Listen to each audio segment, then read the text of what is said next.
श्री नानक अंगद गुरु अमरदास पद बंद रामदास अर्जन गुरु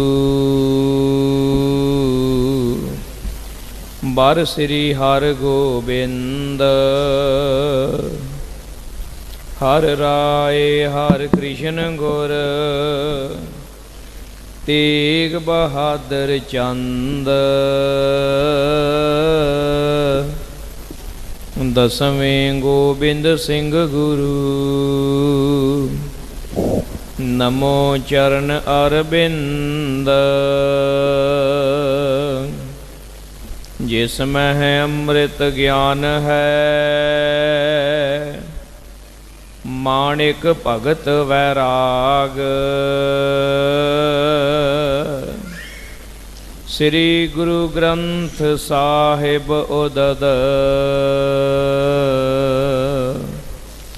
बंदों कर अनुराग एकंकारा सतगुरु तेह प्रसाद सच होए वाहिगुरु जी की फतेह विघ्न विनाशन सोए वाहिगुरु जी की फतेह विघ्न विनाशन सोए।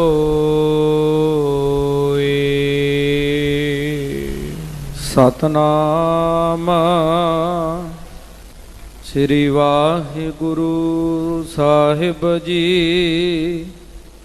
नवला सिख निहाला दोए पटने नगर बस हैं घर सोए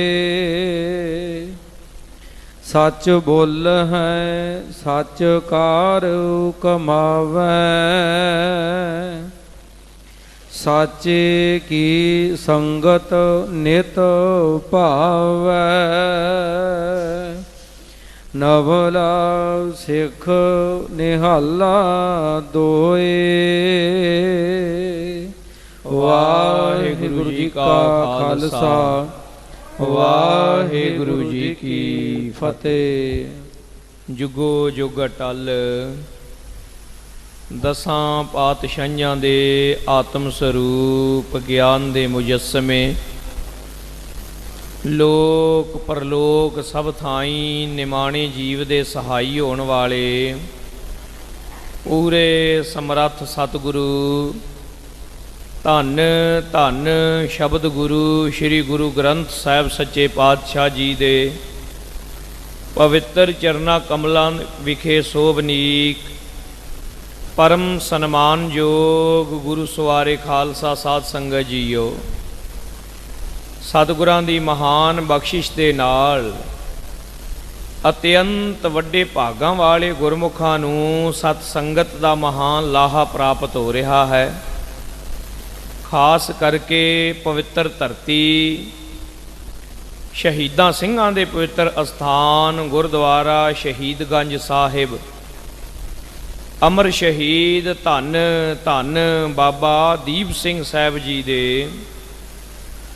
पावन पवित्र अस्थानां विखे आप नेमी प्रेमी सत्संगी जुड़े हो और बड़ियां गुरु कीयां बख्शियां होईयां रूहां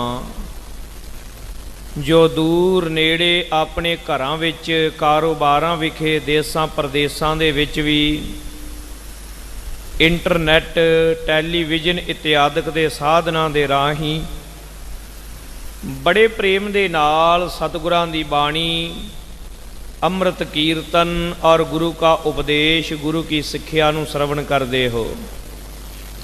महाराज जी कृपा करन पढ़ी सुनी बाणी कीती हुई घाल कीती हुई सेवा थाए पाउण साडी गरीबां दी हाज़री तन दे नाल नाल मन करके भी अपने चरनां दे विच लवा लैण। लड़ीवार श्री गुरप्रताप सूरज ग्रंथ जी की चलती कथा दे विचों ਇਸ ਵੇਲੇ 45 ਨੰਬਰ ਅੰਸੂ ਦੇ ਵਿੱਚ ਪੰਜਵੀਂ ਰਾਸ ਦੇ ਵਿੱਚ ਕਥਾ ਜਾਰੀ ਹੈ। ਇਸ ਅੰਸੂ ਦੀ ਪਹਿਲੀ ਸਾਖੀ ਆਪਾਂ ਸੁਣ ਲਈ ਸੀ, ਜੋ ਕਿ ਜੌਨਪੁਰ ਦੇ ਰਹਿਣ ਵਾਲੇ ਭਾਈ ਜੱਟੂ ਤਪਾ ਜੀ ਦੀ ਸਾਖੀ ਹੈ। ਇਸ ਗੁਰਮੁਖ ਨੇ ਸਤਿਗੁਰਾਂ ਦੇ ਚਰਨਾਂ ਦੇ ਵਿੱਚੋਂ ਆ ਕੇ ਆਪਣੇ ਮਨ ਦੇ ਸ਼ੰਕੇ ਦੂਰ ਕਰਵਾਏ, ਨਾਮ ਬਾਣੀ ਦਾ ਉਪਦੇਸ਼ ਗ੍ਰਹਿਣ ਕੀਤਾ, ਆਪਣੇ ਜੀਵਨ ਦੇ ਵਿੱਚ ਘਾਲਣਾ ਜਿਹੜੀ ਹੈ ਉਹ ਘਾਲ ਕੇ ਸਤਿਗੁਰਾਂ ਦੇ ਚਰਨਾਂ ਦੇ ਵਿੱਚੋਂ ਬਖਸ਼ਿਸ਼ਾਂ ਪਾਈਆਂ ਤੇ ਪਾਰਗ੍ਰਾਮੀ ਹੋ ਗਿਆ। ਸਾਧ ਸੰਗਤ ਜੀ, ਇਸ ਤੋਂ ਅਗਲੀ ਕਥਾ ਬੜੇ ਪ੍ਰੇਮ ਦੇ ਨਾਲ, ਬੜੀ ਸ਼ਰਧਾ ਦੇ ਨਾਲ ਅਗਲੇ ਗੁਰਮੁਖਾਂ ਦਾ ਇਤਿਹਾਸ ਸੁਣੀਏ।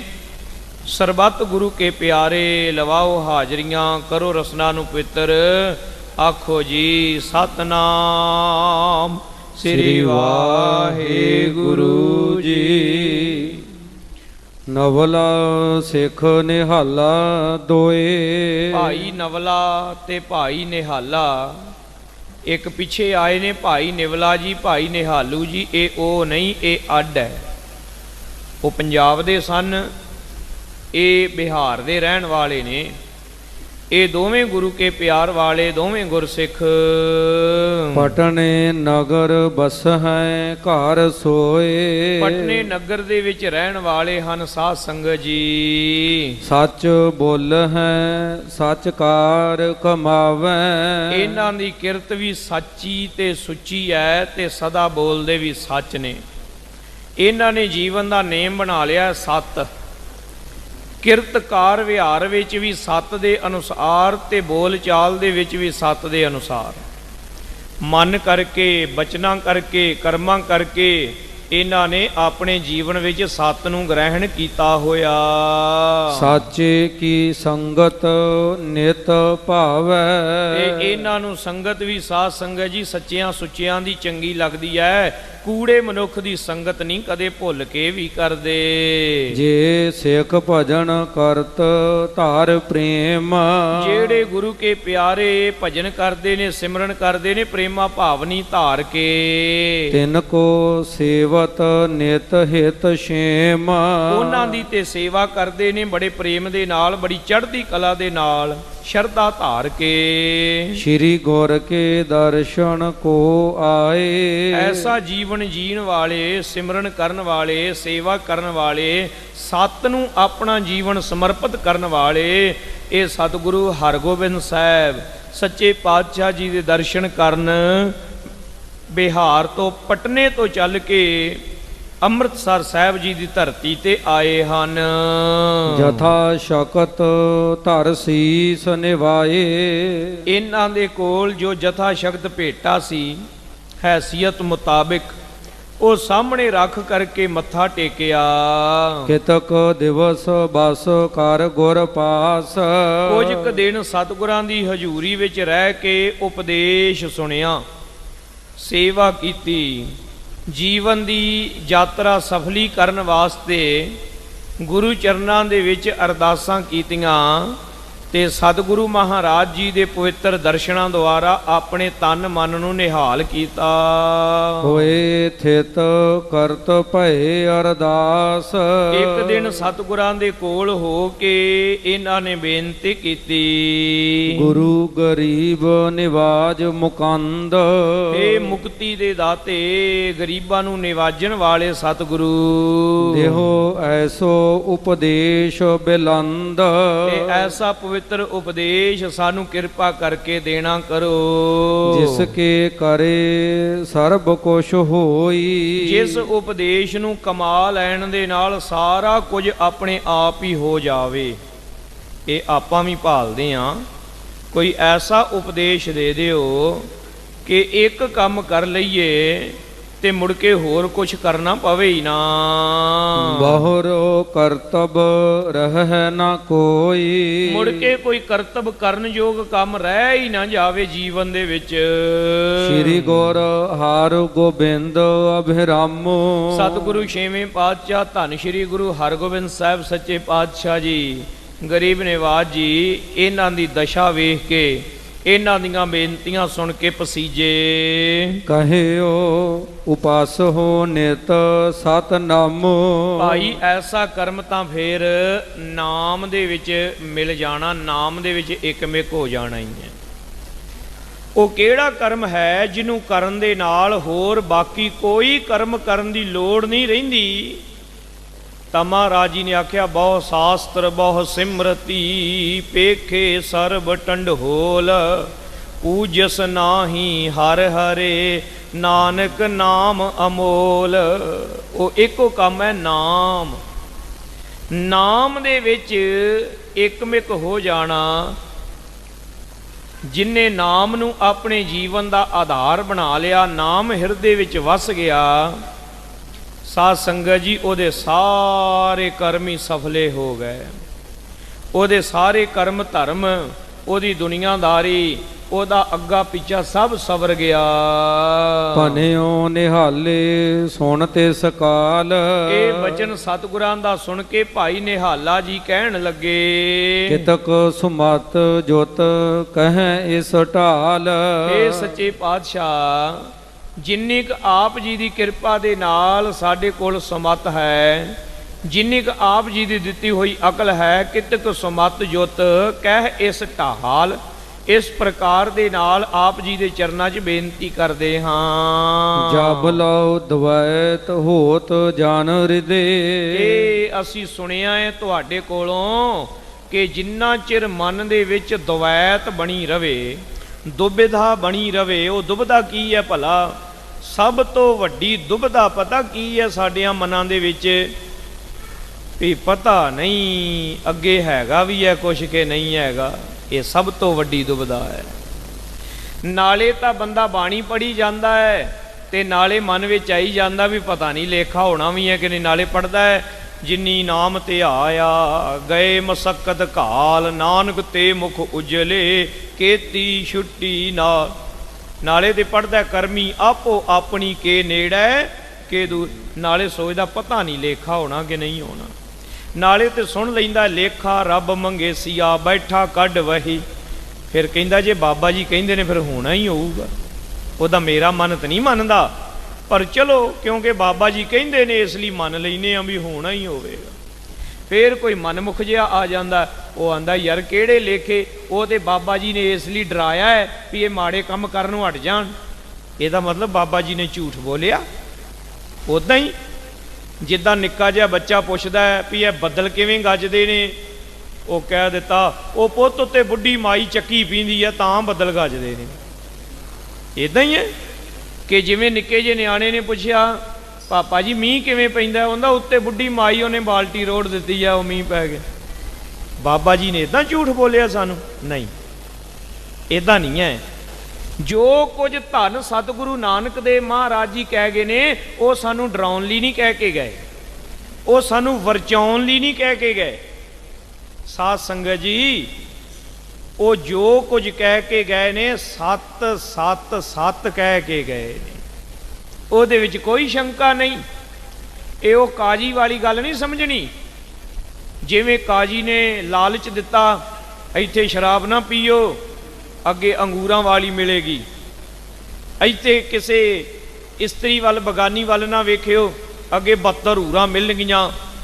ਇੱਥੇ ਮਾਲ ਧਨ ਨਾ ਲੁਟਿਓ, ਅੱਗੇ ਸੋਨੇ ਦੇ ਪਲੰਗੇ।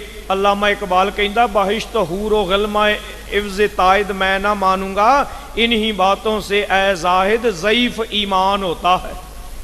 ਉਹ ਕਾਜੀਆ ਇਹ ਲਾਲਚ ਨਾ ਦੇ, ਇਹ ਲਾਲਚਾਂ ਦੇ ਨਾਲ ਬੰਦੇ ਦੇ ਅੰਦਰ ਦਾ ਈਮਾਨ ਕਮਜ਼ੋਰ ਹੋ ਜਾਂਦਾ। ਉਹ ਕਹਿੰਦਾ ਜੇ ਅੱਗੇ ਜਾ ਕੇ ਅੰਗੂਰਾਂ ਵਾਲੀ ਮਿਲਣੀ ਹੈ ਤੇ ਇੱਥੋਂ ਵਾਲੀ ਕੀ ਮਾੜੀ ਹੈ? ਫਿਰ ਇੱਦਾਂ ਹੀ ਸੋਚਦਾ ਹੈ ਨਾ ਬੰਦਾ। ਫਿਰ ਤੋ ਸਾਧ ਸੰਗਤ ਜੀ, ਇਹ ਦੁਬਿਧਾ ਹੈ ਮਨ ਦੇ ਵਿੱਚ ਵੀ ਇੱਥੇ ਰਹਿਣ ਦੀਏ, ਅੱਗੇ ਜਾ ਕੇ ਮਿਲੇਗੀ। ਫਿਰ ਕਹਿੰਦਾ ਚੱਲ ਇੱਥੇ ਵੀ ਪੀ ਲੈਂਦੇ ਹਾਂ, ਇੱਥੇ ਕੀ ਫਰਕ ਪੈਣ ਲੱਗਾ ਹੈ। ਇਹ ਦੁਬਿਧਾ ਸਿੱਖੀ ਦੇ ਵਿੱਚ ਨਹੀਂ ਹੈਗੀ। ਜਾਂ ਕਹਿਣਾ ਦਾਨ ਕਰਾਂਗਾ ਤੇ 70 ਗੁਣਾ ਅੱਗੇ ਮਿਲੇਗਾ। ਮਹਾਰਾਜ ਜੀ ਕਹਿੰਦੇ ਨੇ ਮੈਂ ਤੇਰਾ ਕੋਈ ਬੈਂਕ ਖਾਤਾ ਨਹੀਂ ਖੋਲਿਆ ਇਹੋ ਜਿਹਾ ਵੀ ਇੱਥੇ 1 ਦੇਂਗਾ ਤੇ ਉੱਥੇ 70 ਜਾ ਕੇ ਮਿਲਣਗੇ ਨਾ।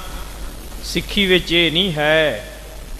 ਸਤਿਗੁਰੂ ਗਰੀਬ ਨਿਵਾਜ ਇਹ ਵੀ ਨਹੀਂ ਕਹਿੰਦੇ ਵੀ ਤੂੰ ਮੈਨੂੰ ਮੰਨਣ ਲੱਗ ਪਵੇਂ ਤੇ ਮੈਂ ਤੇਰੇ ਸਾਰੇ ਪਾਪ ਹੀ ਧੋ ਦਿਆਂਗਾ। ਨਾ ਜੀ ਨਾ, ਇਹ ਧਰਮ ਦੇ ਨਾਂ ਦੇ ਉੱਤੇ ਪਖੰਡ ਬਣਾ ਲਿਆ ਨਾ।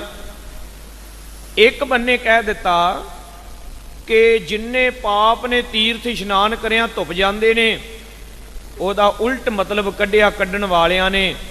ਆਖਿਆ ਸਾਰਾ ਸਾਲ ਪਾਪ ਕਰੋ ਤੇ ਸਾਲ ਬਾਅਦਾਂ ਜਾ ਕੇ ਗੰਗਾ ਮਈਆ ਜੀ ਦੇ ਵਿੱਚ ਟੁੱਬੀ ਲਾਓ ਤੇ ਦਾਨ ਦੇ ਆਓ ਤੇ ਸਾਰੇ ਪਾਪ ਧੁੱਪ ਗਏ, ਨਵੇਂ ਸਿਰਿਓਂ ਸ਼ੁਰੂ। ਦੂਜੇ ਬੰਨੇ ਮੁਸਲਮਾਨਾਂ ਨੇ ਆਖਿਆ ਕਿ ਵੇਖੋ ਭਾਈ, ਪਾਪ ਮਾੜੇ ਕਰਮ ਜਿੰਨੇ ਮਰਜ਼ੀ ਹੋ ਜਾਣ, ਜਿਹੜਾ ਮੱਕੇ ਦਾ ਹੱਜ ਕਰ ਆਵੇਗਾ ਨਾ, ਉਹਦੇ ਸਾਰੇ ਗੁਨਾਹ ਅੱਲਾਹ ਤਾਲਾ ਮਾਫ ਕਰ ਦਿੰਦਾ। ਉਹ ਕਹਿੰਦੇ ਚੰਗਾ ਫਿਰ ਪਾਪ ਕਰਨੋਂ ਕਿਉਂ ਹਟਣਾ ਹੈ, ਹੱਜ ਹੀ ਕਰ ਆਇਆ ਕਰਾਂਗੇ, ਸਾਲ ਬਾਅਦ ਜਾ ਕੇ ਪਾਪ ਕਰੀ ਜਾਂਦੇ ਆ, ਹੱਜ ਕਰ ਲਿਆ ਕਰਾਂਗੇ। ਧੰਨ ਸਤਿਗੁਰੂ ਨਾਨਕ ਦੇਵ ਸੱਚੇ ਪਾਤਸ਼ਾਹ ਦੇ ਘਰ ਇਹੋ ਜਿਹੀ ਕੋਈ ਮਾੜੀ ਰੀਤ ਦਾ ਥਾਂ ਨਹੀਂ ਜੇ। ਹਾਂ, ਇਹ ਬਚਨ ਕਹੇ ਨੇ ਵੀ ਭਾਈ ਤੇਰੇ ਪਾਪ ਕੱਟੇ ਜਾਣਗੇ, ਖੰਡੇ ਬਾਟੇ ਦਾ ਅੰਮ੍ਰਿਤ ਛਕੇਗਾ ਤੇ ਉਹਦਾ ਕੋਈ ਇਹ ਮਤਲਬ ਕੱਢ ਲੈ ਵੀ ਸਾਲ ਬਾਅਦ ਹੀ ਛਕ ਲਿਆ ਕਰਦੇ ਆ। ਇੱਥੇ ਕਿਹੜਾ ਮਨਾ ਕੀਤਾ ਹੋਇਆ ਪਾਪ ਕਟਵਾ ਲਿਆ ਕਰਨਾ। ਉਹ ਇੱਕ ਦਫਾ ਹੀ ਹੈ, ਉਹ ਇੱਕ ਦਫਾ ਹੀ ਹੈ ਕਿ ਪੁਰਾਣੀਆਂ ਭੁੱਲਾਂ ਗਲਤੀਆਂ ਅਣਜਾਣੇ ਵਿੱਚ ਹੋਈਆਂ ਤੇਰੀਆਂ ਸਾਰੀਆਂ ਸਾਫ਼ ਹੋ ਜਾਣੀਆਂ। ਜਾਣ ਬੁੱਝ ਕੇ ਕੀਤੀ ਗਲਤੀ ਕਿ ਮਗਰੋਂ ਬਖਸ਼ਵਾ ਲਵਾਂਗਾ, ਉਹ ਕਦੇ ਵੀ ਨਹੀਂ ਬਖਸ਼ੀ ਜਾਂਦੀ। ਗਲਤੀ ਉਹ ਬਖਸ਼ੀ ਜਾਂਦੀ ਹੈ ਜਿਹੜੀ ਅਣਜਾਣੇ ਵਿੱਚ ਹੋਈ, ਉਹਦੇ ਬਾਰੇ ਤੌਬਾ ਕਰ ਲਈ। ਮਹਾਰਾਜ ਸੱਚੇ ਸਤਿਗੁਰੂ ਧੰਨ ਸ਼੍ਰੀ ਗੁਰੂ ਹਰਗੋਬਿੰਦ ਸਾਹਿਬ ਜੀ ਨੇ ਫਰਮਾਇਆ ਕਿ ਹੇ ਭਾਈ ਗੁਰੂ ਕਿਆ ਸਿੱਖਾ, ਇਸ ਕਰਕੇ ਨਾ ਨਾਮ ਦੇ ਵਿੱਚ ਜੁੜ ਜਾਣਾ ਇਹ ਸਭ ਤੋਂ ਵੱਡੀ ਪਰਮ ਗਤੀ ਦਾ ਇੱਕਮਾਤਰ ਸਾਧਨ ਹੈ। ਤੇ ਸਿੱਖ ਕਹਿੰਦਾ ਮਹਾਰਾਜ ਮੈਂ ਤੁਹਾਡੇ ਕੋਲੋਂ ਸੁਣਿਆ ਸੀ ਪਿਛਲੇ ਦਿਨੀ ਕਿ ਜਿਹਦੇ ਮਨ ਦੇ ਵਿੱਚ ਦੁਬਦਾ ਹੋਵੇ, ਆ ਦੁਬਦਾ ਦੀ ਆਪਾਂ ਵਿਆਖਿਆ ਕਰ ਲਈ ਆ ਨਾ, ਦੁਬਦਾ ਹੋਵੇ ਜਿਹਦੇ ਮਨ ਵਿੱਚ, ਉਹ ਕਦੇ ਮੁਕਤ ਨਹੀਂ ਹੋ ਸਕਦਾ। ਤ੍ਰਿਪਟੀ ਬਣੀ ਰਹਿਤ ਹੈ ਤਦੇ, ਤੇ ਤ੍ਰਿਕੁਟੀ ਬਣੀ ਰਹਿੰਦੀ ਹੈ। ਤ੍ਰਿਕੁਟੀ ਇੱਕ ਤਾਂ ਇਹ ਹੈ ਕਿ ਸਾਧ ਸੰਗਤ ਜੀ ਮਨ ਤਿੰਨਾਂ ਗੁਣਾਂ ਵਿੱਚ ਦੌੜਦਾ ਹੈ। ਕਬਹੂ ਜੀੜਾ ਊਬ ਚੜਤ ਹੈ, ਕਬਹੂ ਜਾਏ ਪਿਆਲੇ, ਲੋਭੀ ਜੀੜਾ ਥਿਰ ਨਾ ਰਹਿਤ ਹੈ, ਚਾਰੇ ਕੁੰਡਾਂ ਭਾਲੇ। ਇਹ ਕਦੇ ਰਜੋ ਗੁਣ ਵਿੱਚ, ਕਦੇ ਸਤੋ ਗੁਣ ਵਿੱਚ, ਕਦੇ ਸਿੱਧਾ ਹੀ ਤਮੋ ਗੁਣ ਵਿੱਚ ਜਾ ਡਿੱਗਦਾ ਹੈ।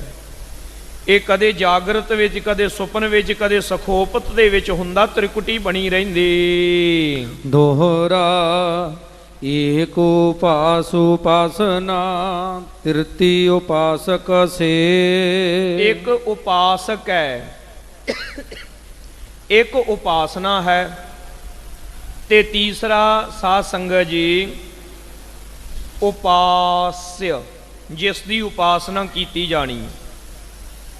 ਇੱਕ ਤਾਂ ਉਪਾਸਨਾ ਕਰਨ ਵਾਲਾ, ਇੱਕ ਉਹ ਜਿਹਦੀ ਉਪਾਸਨਾ ਕੀਤੀ ਜਾਵੇ, ਤੇ ਇੱਕ ਵਿਚਕਾਏ ਉਪਾਸਨਾ। ਇਹ ਤਿੰਨ ਚੀਜ਼ਾਂ ਬਣੀਆਂ ਰਹਿ ਗਈਆਂ। ਧਿਆਤਾ ਤੇਰੋ ਧਿਆਨ ਤਿਮ, ਗਿਆਤਾ ਗਿਆਨ ਰੋ ਗਿਆ। ਇੱਕ ਹੈ ਧਿਆਤਾ, ਇੱਕ ਹੈ ਧਿਆਨ, ਇੱਕ ਹੈ ਧੇ। ਧਿਆਤਾ ਧਿਆਉਣ ਵਾਲਾ, ਧੇ ਜਿਹਨੂੰ ਧਿਆਇਆ ਜਾ ਰਿਹਾ ਹੈ, ਤੇ ਇੱਕ ਸਾਧ ਸੰਗਤ ਜੀ ਧਿਆਨ। ਅੱਡ ਅੱਡ ਹੀ ਰਹਿ ਗਿਆ, ਇੱਕ ਤਾਂ ਹੋਇਆ ਨਾ। ਧਿਆਤਾ ਹੋਰ ਹੈ, ਧਿਆਨ ਹੋਰ ਹੈ, ਤੇ ਜਿਹੜਾ ਧੇ ਹੈ ਉਹ ਵੱਖਰਾ ਹੈ। ਇਸ ਤਰ੍ਹਾਂ ਤ੍ਰਿਕੁਟੀ ਬਣੀ ਰਹੀ। ਇਸੇ ਪ੍ਰਕਾਰ ਗਿਆਤਾ ਗਿਆਨ ਤੇ ਗੇ। ਗਿਆਤਾ ਜਿਹੜਾ ਗਿਆਨ ਕਰਨਾ ਚਾਹੁੰਦਾ ਹੈ, ਤੇ ਗਿਆਨ ਜਿਹਨੂੰ ਉਹਨੇ ਪਾਉਣਾ ਹੈ, ਤੇ ਗੇ ਜਿਸ ਦਾ ਗਿਆਨ ਪਾਉਣਾ ਹੈ। ਇਹ ਤਿੰਨ ਅੱਡੋ ਅੱਡ ਬਣੇ ਰਹਿ ਗਏ। ਚੌਪਈ ਜਬ ਪ੍ਰਾਪਤ ਅਦਵੈਤੀ ਹੋਏ।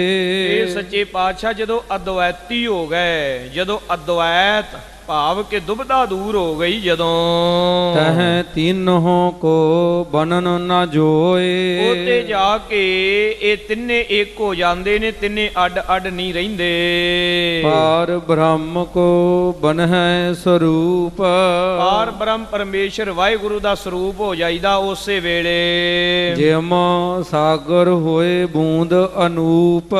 ਜਿਸ ਪ੍ਰਕਾਰ ਸਾਗਰ ਬਣ ਜਾਈਏ ਅਨੂਪ, ਉਪਮਾ ਤੋਂ ਰਹਿਤ ਪਰਮੇਸ਼ਰ ਪਰਮੇਸ਼ਰ ਦੇ ਸਾਗਰ ਦੇ ਵਿੱਚ ਬੂੰਦ ਬਣ ਜਾਈਏ। ਜਿਵੇਂ ਪਰਮੇਸ਼ਰ ਸਾਗਰ ਹੈ, ਜੀਵ ਆਤਮਾ ਬੂੰਦ ਹੈ, ਇਸ ਪ੍ਰਕਾਰ ਉਹਦੇ ਵਿੱਚ ਲੈ ਹੋ ਜਾਈਏ। ਨਦੀਆਂ ਅਤੈ ਵਾਹ ਪਵਹਿ ਸਮੁੰਦ ਨਾ ਜਾਣੀਐ। ਸਾਧ ਸੰਗਤ ਜੀ, ਨਦੀਆਂ ਪੈ ਗਈਆਂ ਸਮੁੰਦਰ ਵਿੱਚ ਤੇ ਮੁੜ ਕੇ ਜਾਣੀ ਜਾਂਦੀ ਹੈ ਭਈ ਆਹ ਬਿਆਸ ਹੈ, ਇਹ ਸਤਲੁਜ ਹੈ, ਇਹ ਰਾਵੀ ਹੈ, ਇਹ ਚਨਾਬ ਹੈ, ਇਹ ਜੇਹਲਮ ਹੈ, ਇਹ ਸਿੰਧ ਨਾ, ਇੱਕ ਹੋ ਗਿਆ ਨਾ। ਤਾਂ ਹੀ ਮਹਾਰਾਜ ਜੀ ਕਹਿੰਦੇ ਨੇ ਕਿ ਜਿਹੜਾ ਤੈਨੂੰ ਜਾਣ ਲੈਂਦਾ ਉਹ ਬੋਲਣ ਜੋਗਾ ਨਹੀਂ ਰਹਿੰਦਾ, ਕਿਉਂਕਿ ਉਹ ਤੇ ਤੇਰੇ ਵਿੱਚ ਹੀ ਸਮਾ ਗਿਆ। ਨਾਮੀ ਨਾਮ ਨਾ ਜਾਪਕ ਜਪੈ। ਜਦੋਂ ਨਾਮੀ ਨਾਮ ਨਾ ਜਾਪਕ ਜਪੈ, ਜਦੋਂ ਨਾਮੀ ਤੇ ਨਾਮ ਅੱਡ ਅੱਡ ਨਾ ਰਹਿ ਗਏ। ਨਾਮੀ ਪਰਮੇਸ਼ਰ ਵਾਹਿਗੁਰੂ ਤੇ ਨਾਮ ਪਰਮੇਸ਼ਰ ਦਾ ਨਾਮ, ਉਹਦੀ ਆਪਣੀ ਸ਼ਕਤੀ ਤੇ ਉਹਨੂੰ ਜਪਣ ਵਾਲਾ ਜਿਹੜਾ ਹੈ ਭਗਤ, ਉਹ ਇੱਕ ਹੋ ਗਏ। ਹਰ ਹਰ ਜਨ ਦੋਏ ਏਕ ਹੈ, ਬਿਬ ਵਿਚਾਰ ਕਿਛ ਨਾਹਿ। ਜਲ ਤੇ ਉਪਜ ਤਰੰਗ ਜਿਉ ਜਲ ਹੀ ਬਿਖੈ ਸਮਾਹਿ। ਇੱਕ ਹੋ ਗਏ ਸਾਧ ਸੰਗਤ ਜੀ, ਫਰਕ ਕੋਈ ਨਾ ਰਿਹਾ, ਅੰਤਰ ਮਿਟ ਗਏ ਸਾਰੇ। ਆਪਨ ਸਰੂਪ ਸਰਬ ਲਖ ਤਬੈ। ਤਾਂ ਉਸ ਵੇਲੇ ਆਪਣਾ ਸਰੂਪ ਭਲੀ ਪ੍ਰਕਾਰ ਜਾਣ ਲਿਆ। ਮਨ ਤੂੰ ਜੋਤ ਸਰੂਪ ਹੈ, ਆਪਣਾ ਮੂਲ ਪਛਾਣ, ਆਪਣੇ ਸਰੂਪ ਨੂੰ ਜਾਣ ਲਿਆ। ਮੇਰਾ ਆਪਣਾ ਸਰੂਪ ਕੀ ਹੈ? ਸ਼੍ਰੀ ਗੁਰ ਸੁਣ ਕੇ ਬਹੁਰ ਉਚਾਰਾ। ਸ੍ਰੀ ਸਤਿਗੁਰੂ ਮਹਾਰਾਜ ਜੀ ਨੇ ਸੁਣ ਕੇ ਫਿਰ ਉਚਾਰਿਆ। ਭਗਤ ਹੋਤ ਹੈ ਚਾਰ ਪ੍ਰਕਾਰਾ। ਭਾਈ ਜਿਹੜੇ ਭਗਤ ਹੁੰਦੇ ਨੇ ਚਾਰ ਤਰ੍ਹਾਂ ਦੇ ਹੁੰਦੇ ਹਨ, ਭਗਤੀ ਚਾਰ ਤਰ੍ਹਾਂ ਦੀ ਹੈ। ਬ੍ਰਿੰਦ ਕਾਮਨਾ ਕਰ ਕਰ ਮਨ ਮੈਂ। ਇੱਕ ਤਾਂ ਉਹ ਹੈ ਮਨ ਦੇ ਵਿੱਚ ਬਹੁਤ ਜ਼ਿਆਦੀਆਂ ਕਾਮਨਾਵਾਂ ਧਾਰ ਲਈਆਂ, ਮਨ ਦੇ ਵਿੱਚ ਬਹੁਤ ਇੱਛਾਵਾਂ ਧਾਰ ਲਈਆਂ। ਸਤਨਾਮ ਸਿਮਰਤ ਨਿਸ ਦਿਨ ਮੈਂ। ਵਾਹਿਗੁਰੂ ਨੂੰ ਜਪਦਾ ਹੈ, ਸਦਾ ਧਿਆਉਂਦਾ ਹੈ, ਪਰ ਮਨ ਵਿੱਚ ਇੱਛਾ ਧਾਰੀਆਂ ਹੋਈਆਂ ਨੇ ਅੱਡ ਅੱਡ, ਵੀ ਆ ਮਿਲ ਜਾਏ, ਆ ਮਿਲ ਜਾਏ, ਐ ਹੋ ਜੇ, ਐ ਹੋ ਜੇ। ਇਸ ਤਰ੍ਹਾਂ ਬੜਾ ਧਿਆਉਂਦਾ ਹੈ, ਬੜਾ ਜਪਦਾ ਹੈ, ਪਰ ਇੱਛਾ ਕਰਕੇ। ਔਰ ਸੰਤਨ ਕੀ ਸੇਵਾ ਠਾਨਤ। ਔਰ ਸਾਧੂਆਂ ਸੰਤਾਂ ਰੱਬ ਦੇ ਪਿਆਰਿਆਂ ਗੁਰਮੁਖਾਂ ਦੀ ਸੇਵਾ ਵੀ ਕਰਦਾ ਬਹੁਤ। ਕਹੇ ਬਚਨ ਸੰਤਨ ਕੇ ਮਾਨਤ। ਸੰਤਾਂ ਮਹਾਂਪੁਰਸ਼ਾਂ ਗੁਰਮੁਖਾਂ ਰੱਬ ਦੇ ਪਿਆਰਿਆਂ ਦੇ ਕਹੇ ਹੋਏ ਬਚਨ ਵੀ ਮੰਨਦਾ ਸਾਰੇ, ਉਹਨਾਂ ਦੇ ਬਚਨਾਂ ਤੇ ਵੀ ਫੁੱਲ ਚੜਾਉਂਦਾ। ਤਿਨ ਕੀ ਹੋਤ ਕਾਮਨਾ ਪੂਰੀ। ਤੇ ਉਹਦੀ ਕਾਮਨਾ ਪੂਰੀ ਵੀ ਹੋ ਜਾਂਦੀ ਹੈ। ਇਹ ਨਹੀਂ ਵੀ ਕਾਮਨਾ ਪੂਰੀ ਨਹੀਂ ਹੁੰਦੀ, ਕਾਮਨਾ ਪੂਰੀ ਹੋ ਜਾਂਦੀ ਹੈ ਉਹਦੀ। ਪੁਨ ਪ੍ਰਭ ਪ੍ਰੀਤ ਉਪਜ ਔਰ ਰੂਰੀ। ਤੇ ਫੇਰ ਹੌਲੀ ਹੌਲੀ ਹੌਲੀ ਹੌਲੀ ਉਹਦਾ ਮਨ ਬਦਲਣਾ ਸ਼ੁਰੂ ਹੋ ਜਾਂਦਾ। ਤੇ ਇੱਕ ਸਮਾਂ ਐਸਾ ਆਉਂਦਾ ਕਿ ਉਹਦੇ ਮਨ ਦੇ ਵਿੱਚ ਜਿਹੜੀਆਂ ਕਾਮਨਾਵਾਂ ਨੇ ਨਾ, ਉਹ ਸਾਰੀਆਂ ਖਾਲੀ ਹੋ ਜਾਂਦੀਆਂ, ਮੁੱਕ ਜਾਂਦੀਆਂ।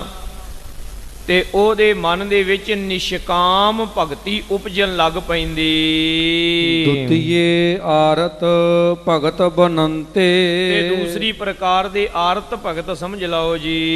ਜੇ ਸ਼ਤਰਨ ਤੇ ਹੋਏ ਦੁਖਵੰਤੇ। ਜੇ ਸਤਰਨ ਤੇ ਵੈਰੀਆਂ ਤੋਂ ਹੋਏ ਦੁਖਵੰਤੇ, ਦੁਖੀ ਹੋਏ ਪਏ ਨੇ। ਇੱਕ ਤਾਂ ਕੋਈ ਬਾਹਰੀ ਤੌਰ ਤੇ ਦੁਸ਼ਮਣ ਹੋਵੇ, ਵੈਰੀ ਹੋਵੇ, ਸ਼ਰੀਕ ਹੋਵੇ, ਇੱਕ ਤਾਂ ਇਹ। ਤੇ ਦੂਜਾ ਸਾਧ ਸੰਗਤ ਜੀ, ਆਪਣੇ ਅਵਗੁਣ, ਆਪਣੇ ਅੰਦਰ ਦੇ ਵਿਕਾਰ ਸਭ ਤੋਂ ਵੱਡੇ ਦੁਸ਼ਮਣ ਹਨ। ਭਰਥਰੀ ਹਰੀ ਨੇ ਵੈਰਾਗ ਸ਼ਤਕ ਦੇ ਵਿੱਚ ਕਿਹਾ ਕਿ ਬੰਦੇ ਦਾ ਸਭ ਤੋਂ ਵੱਡਾ ਅਸਲ ਦੁਸ਼ਮਣ ਉਹਦਾ ਆਪਣਾ ਮਨ ਹੈ। ਜੇ ਤੇਰਾ ਮਨ ਤੇਰੇ ਕਾਬੂ ਵਿੱਚ ਹੈ, ਤੂੰ ਸਾਰੇ ਦੁਸ਼ਮਣਾਂ ਤੇ ਜਿੱਤ ਪਾ ਲਈ। ਜੇ ਤੇਰਾ ਆਪਣਾ ਮਨ ਤੇਰੇ ਕਾਬੂ ਵਿੱਚ ਨਹੀਂ, ਤੇ ਸਾਰੀ ਦੁਨੀਆ ਹੀ ਤੇਰੀ ਦੁਸ਼ਮਣ ਬਣੀ ਪਈ ਹੈ। ਮਨ ਰਿਪ ਜੀਤਾ ਸਭ ਰਿਪ ਜੀਤੇ, ਮਨ ਰਿਪ ਜੀਤਾ ਸਭ ਰਿਪ ਜੀਤੇ। ਮਨ ਰੂਪੀ ਵੈਰੀ ਜਿਉਂਦਾ ਹੈ, ਸਾਰੇ ਦੁਸ਼ਮਣ ਜਿਉਂਦੇ ਨੇ। ਮਨ ਰੂਪੀ ਵੈਰੀ ਜਿੱਤ ਲਿਆ ਤੇ ਸਾਰੀ ਦੁਨੀਆ ਹੀ ਜਿੱਤ ਲਈ। ਧੰਨ ਗੁਰੂ ਨਾਨਕ ਦੇਵ ਮਹਾਰਾਜ ਜੀ ਨੇ ਫਰਮਾਇਆ, ਮਨ ਜੀਤੈ ਜਗ ਜੀਤ। ਸੋ ਸਾਧ ਸੰਗਤ ਜੀ, ਆਪਣੇ ਅੰਦਰ ਦੇ ਵੈਰੀਆਂ ਤੋਂ ਦੁਖੀ ਹੈ। ਕਾਮ ਕ੍ਰੋਧ ਲੋਭ ਮੋਹ ਹੰਕਾਰ ਇਤਿਆਦਿਕ ਤੋਂ ਕੈ ਰੋਗਾਤੁਰ ਦੁਖ ਕੋ ਪਾਵੈ। ਉਹ ਦੁਖੀ ਹੁੰਦਾ ਬੜਾ ਜ਼ਿਆਦਾ, ਤੇ ਦੁਖੀ ਹੋ ਕੇ ਫਿਰ ਉਹ ਕਹਿੰਦਾ ਹੈ, ਭਗਤ ਕਬੀਰ ਜੀ ਦੇ ਬਚਨ ਨੇ ਨਾ ਉਦਾਹਰਣ ਦਿੱਤੀ ਹੈ ਜ਼ਿਮੀਂਦਾਰੇ ਦੀ। ਕਹਿਣ ਲੱਗੇ ਕਿ ਖੇਤ ਆ ਸਰੀਰ ਰੂਪੀ ਜਿਹੜਾ ਖੇਤ ਹੈ, ਵਾਹਿਗੁਰੂ ਮੈਨੂੰ ਤੁਸਾਂ ਦਿੱਤਾ ਸੀ ਜੋਤਣ ਵਾਸਤੇ ਕਿ ਸਰੀਰ ਰੂਪੀ ਖੇਤ ਨੂੰ ਜੋਤ ਕੇ ਤੇ ਇਹਦੇ ਵਿੱਚੋਂ ਮੁਕਤੀ ਪ੍ਰਾਪਤ ਕਰ ਲੈ, ਮੁਕਤੀ ਰੂਪੀ ਫਸਲ ਕੱਢ ਲੈ ਮਹਾਰਾਜ। ਤੇ ਆ ਜਿਹੜੇ 5 ਮੈਨੂੰ ਦੇ ਦਿੱਤੇ ਸਨ ਨੌਕਰ ਵੀ, ਇਹ ਤੇਰੀ ਮਦਦ ਕਰਨਗੇ। ਉਹ ਕੌਣ ਸਨ? ਕਾਮ ਕ੍ਰੋਧ ਲੋਭ ਮੋਹ ਹੰਕਾਰ। ਤੇ ਹੋਇਆ ਕੀ ਹੈ, ਇਹਨਾਂ 5 ਨੇ ਰਲ ਕੇ ਮੈਨੂੰ ਲਿਆ ਢਾਹ, ਤੇ ਇਹ ਜਿਹੜੇ 5 ਨੇ ਇਹ ਮੇਰੇ ਉੱਤੇ ਕਾਬੂ ਪਾਈ ਬੈਠੇ ਨੇ। ਮੇਰੇ ਹੁਕਮਾਂ ਦੇ ਮੁਤਾਬਕ ਇਹ ਖੇਤ ਜੋਤਦੇ ਨਹੀਂ। ਤੇ ਉਧਰੋਂ ਜਿਹੜਾ ਕਾਲ ਰੂਪੀ ਪਟਵਾਰੀ ਆ ਨਾ, ਉਹ ਆਣ ਮੇਰੇ ਸਿਰ ਤੇ ਖੜਿਆ, ਮੈਨੂੰ ਕਹਿੰਦਾ ਮਾਮਲਾ ਦੇ। ਤੇ ਜਿਹੜੇ 5 ਮੁਜਾਰੇ ਦਿੱਤੇ ਸਨ ਨੌਕਰ ਕੰਮ ਕਰਨ ਵਾਸਤੇ, ਉਹ ਕੰਮ ਕਰਦੇ ਕੋਈ ਨਹੀਂ, ਮੈਨੂੰ ਕਰਨ ਦਿੰਦੇ ਕੋਈ ਨਹੀਂ। ਤੇ ਸੱਚੇ ਪਾਤਸ਼ਾਹ ਜੀ ਹੁਣ ਮੈਂ ਜਾਵਾਂ ਕਿੱਧਰ? ਇਹ ਉਹਨਾਂ ਨੇ ਉਦਾਹਰਣ ਦਿੱਤੀ ਹੈ ਖੇਤ ਦੀ। ਤੋ ਇਸ ਕਰਕੇ ਸਾਧ ਸੰਗਤ ਜੀ, ਇਹ ਜਿਹੜਾ ਜੀਵਨ ਸਾਨੂੰ ਮਿਲਿਆ ਹੋਇਆ, ਇਹ ਤਾਂ ਪਾਰ ਲੰਘਣ ਵਾਸਤੇ ਮਿਲਿਆ ਸੀ ਨਾ, ਪਰ ਇਹ ਵਿੱਚ ਵਿਚਾਲੇ ਫਸ ਗਿਆ, ਵਿੱਚ ਵਿਚਾਲੇ ਅੜ ਗਿਆ ਦੁਬਦਾ ਦੇ ਕਰਕੇ। ਪ੍ਰਭ ਕੇ ਸਿਮਰਨ ਮਹਿ ਮਨ ਲਾਵੈ। ਵਾਹਿਗੁਰੂ ਦੇ ਸਿਮਰਨ ਦੇ ਵਿੱਚ ਮਨ ਲਾਉਣਾ, ਆਪਣੇ ਵੈਰੀਆਂ ਤੋਂ ਛੁਟਕਾਰਾ ਪਾ ਕੇ। ਚਤੁਰਨ ਤੇ ਹੋਏ ਜਾਤ ਸੁਖਾਰੋ।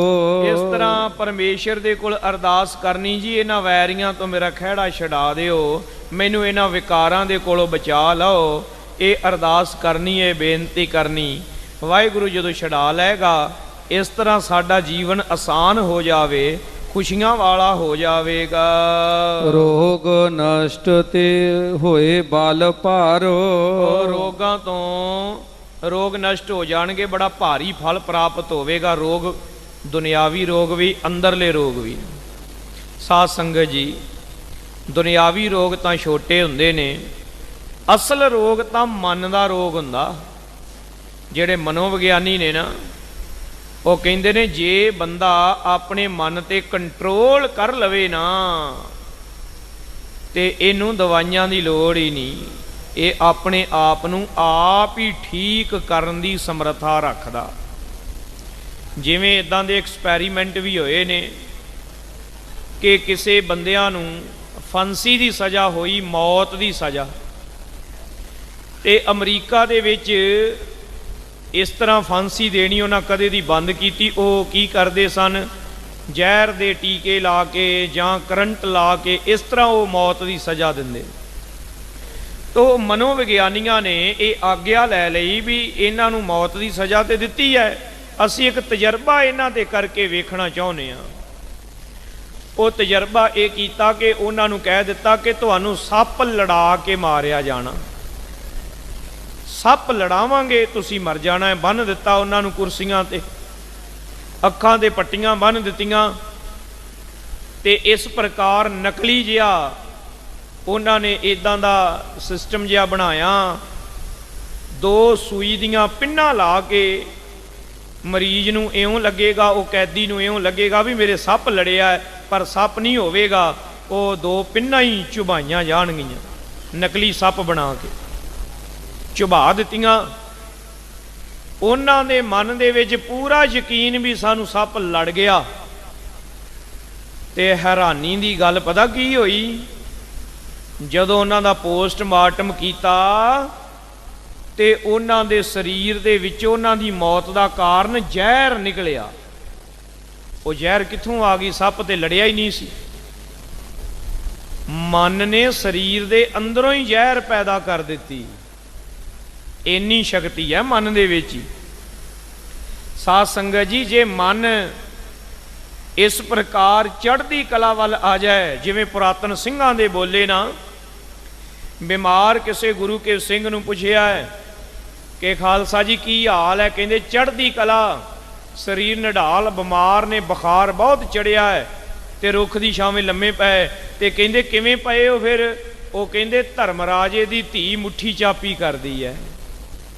ਧਰਮਰਾਜ ਮੌਤ ਤੇ ਮੌਤ ਦੀ ਧੀ ਬਿਮਾਰੀ ਬੁਖਾਰ ਨੇ ਘੇਰਿਆ। ਇਹ ਨਹੀਂ ਕਹਿੰਦੇ ਵੀ ਬੜਾ ਬੁਖਾਰ ਚੜਿਆ, ਉਹ ਕਹਿੰਦੇ ਧਰਮਰਾਜੇ ਦੀ ਧੀ ਲੱਤਾਂ ਘੁੱਟਦੀ ਮੇਰੀਆਂ ਆ ਕੇ। ਚੜ੍ਹਦੀ ਕਲਾ ਦੇ ਬੋਲੇ ਨੇ। ਸਾਧ ਸੰਗਤ ਜੀ, ਇਸੇ ਪ੍ਰਕਾਰ ਨਿਹੰਗਾਂ ਸਿੰਘਾਂ ਦੇ ਬੇਅੰਤ ਬੋਲੇ। ਉਹ ਜਿਵੇਂ ਕਹਿੰਦੇ ਕਿ ਕੋਈ ਸਿੰਘ ਸੀ ਤੇ ਉਹ ਦਰਿਆ ਦੇ ਵਿੱਚ ਡੁੱਬ ਗਿਆ।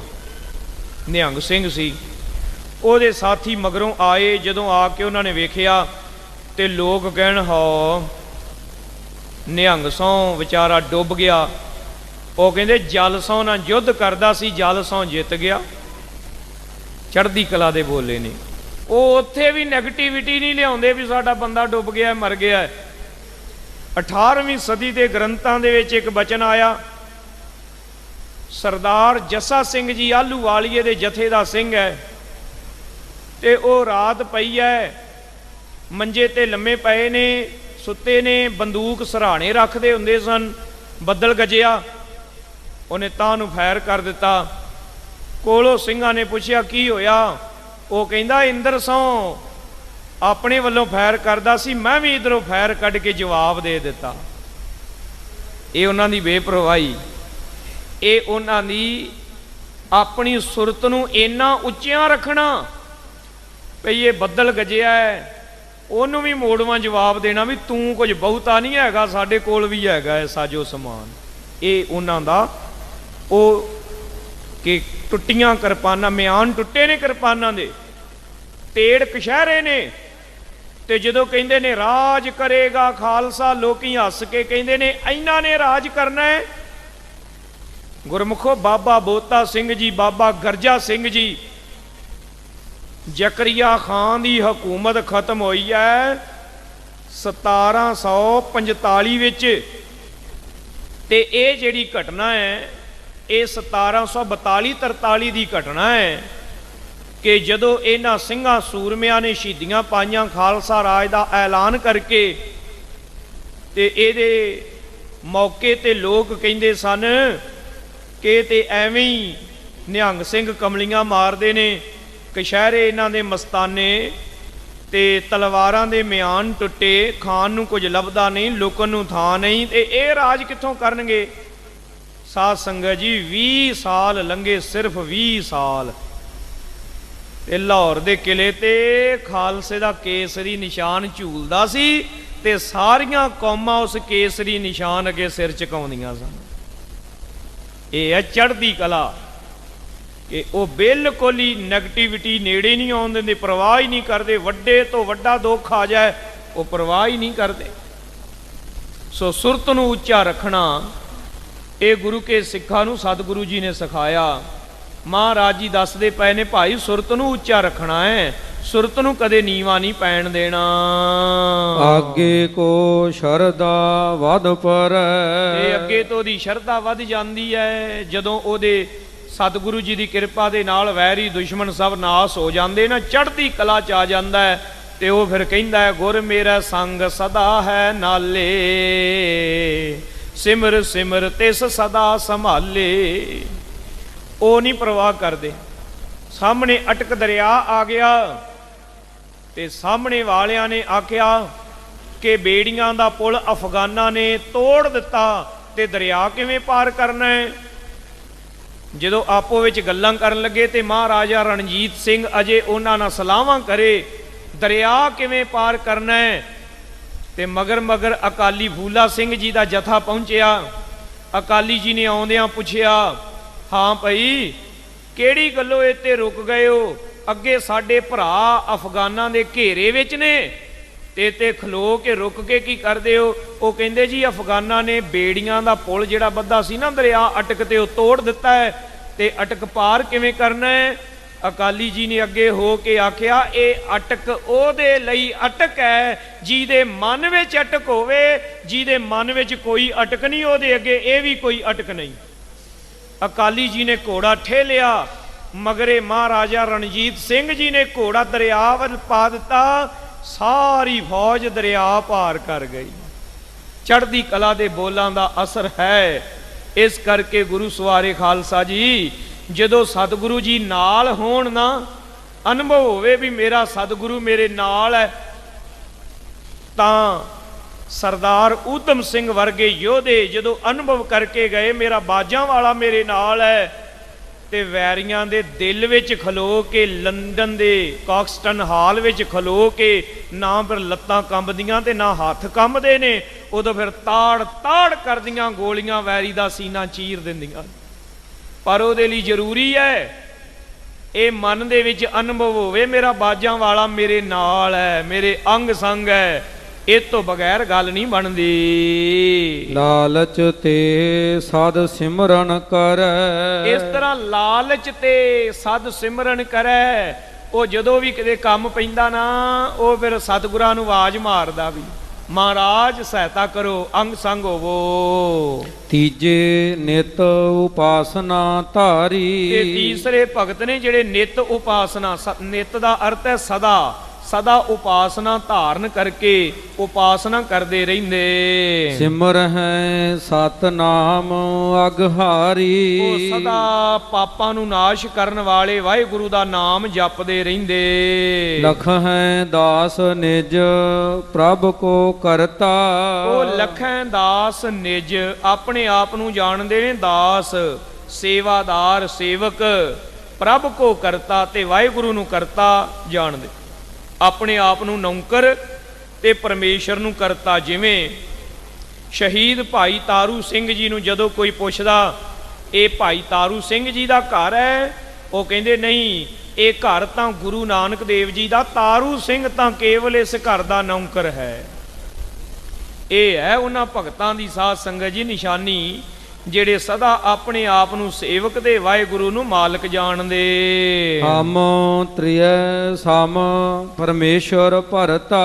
ਆਪਣੇ ਆਪ ਨੂੰ ਪਰਮੇਸ਼ਰ ਦੀ ਤ੍ਰਿਆ ਇਸਤਰੀ ਜਾਣਦੇ ਤੇ ਵਾਹਿਗੁਰੂ ਨੂੰ ਖਸਮ ਜਾਣਦੇ, ਆਪਣਾ ਮਾਲਕ ਸਮਝਦੇ।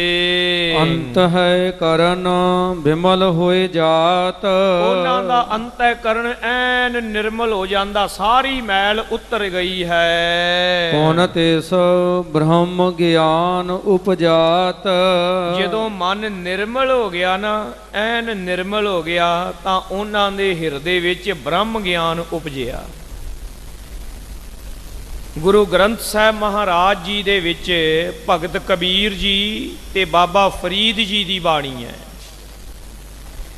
ਬਾਬਾ ਫਰੀਦ ਜੀ ਨੂੰ ਪੁੱਛਿਆ, ਬਾਬਾ ਜੀ ਰੱਬ ਕਿੰਨੇ ਕੁ ਚਿਰ ਵਿੱਚ ਮਿਲ ਪੈਂਦਾ? ਉਹ ਕਹਿਣ ਲੱਗੇ ਇੱਕ ਛਿਨ ਵਿੱਚ। ਤੇ ਬਾਬਾ ਜੀ ਸੈਂਕੜੇ ਸਾਲ ਭਗਤੀਆਂ ਕਿਉਂ ਕੀਤੀਆਂ ਜਾਂਦੀਆਂ ਰਹੀਆਂ? ਉਹ ਕਹਿੰਦੇ ਇਹ ਭਗਤੀ ਆਪਣੇ ਮਨ ਨੂੰ ਸਾਫ਼ ਕਰਨ ਲਈ ਹੈ। ਜਦੋਂ ਮਨ ਸਾਫ਼ ਹੋ ਗਿਆ, ਰੱਬ ਇੱਕ ਛਿਨ ਵਿੱਚ ਹੀ ਮਿਲ ਪੈਂਦਾ।